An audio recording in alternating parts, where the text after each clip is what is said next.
Well, welcome back to the 700 Club. We're going to answer some of your email in our Brig and Odd segment now. And Pat, this first one comes from Helen, who says, if you know someone is committing tax fraud and receiving a refund based on lies, should you inform the IRS? It seems like they're stealing from people. I think somebody who would turn a friend into the IRS It's not a friend. is the lowest of the low. Go to that person and say, listen, you're cheating the government. You really ought to stop this. But should you turn them in? No way. I just don't think that's what we ought to do, all right? I would agree with you. This is Cheryl, who says, my daughter is planning a wedding and would like a pastor to perform the ceremony. However, she and her fiance don't belong to a church. Every pastor she talked to said they have to go to marriage counseling before he can marry them.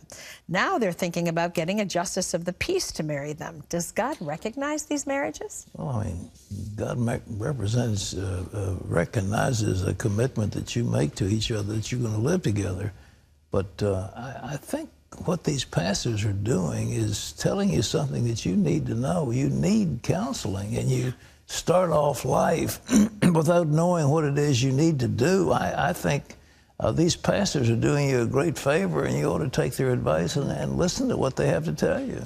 You know, most of the time, I think people are afraid they're going to tell you that you shouldn't marry each other, but really they're there to give you wise advice on how to be happily married. Exactly. Yeah.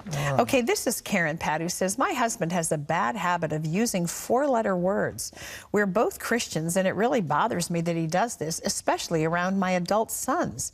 I usually tell him to stop, and I've prayed about it too. What can I say that would be helpful to him? Well, what do they say about profanity? It's the expression of a sin-sick mind trying to speak forcefully. You know, it's interesting. What we call four-letter words, if you look back at the origins of them, the Anglo-Saxons were the poor, and the Normans were the rich. Mm-hmm. And so you find all these words, you know, the F word and the S word and all those words. They're the expressions of the poor in England to describe various bodily functions. And we've made them into curse words. So, but I think all that does, the cursing part, shows that your husband is uneducated and he doesn't have a good enough vocabulary. That's and you ought to tell it to him, all right? Get a vocabulary book. Okay.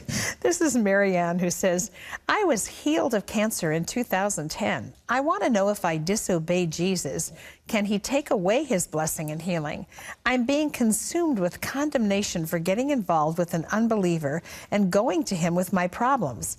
I tried to bring him to the Lord, but he doesn't care to hear anything about it. Look, I recommend you break off that relationship because you're obviously ashamed of it. But is the Lord going to withdraw his blessing? I don't think so. But you know, the Bible says, if our heart does not condemn us, then we have confidence with the Lord. And your heart condemns you, so you come to God and you're asking him for something while your own heart is condemning you. So whatever it is you're doing with this guy, I guess I don't know if you're having sex. You're not saying that. You're saying when you gave him your problems. I don't know what you're talking about. Yeah. But in any event, I recommend breaking that off, okay? This is David, who says, hi, Pat. Am I sinning by watching movies with swearing and taking the Lord's name as a swear word? I don't swear myself. Boy, it's hard to go to a movie today that doesn't have that, isn't it? You know, it's such grossness, but, you know, you do, if you go to a movie, you have bought a ticket, and you have therefore given your money to encourage that. If you watch on television and you're part of a rating system, then they've rated you as 1,000 homes or something.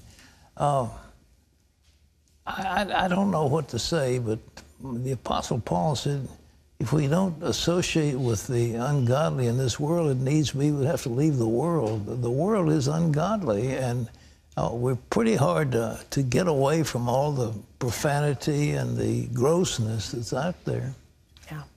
Well, that's all the time we have for questions today. We are always grateful to hear from you.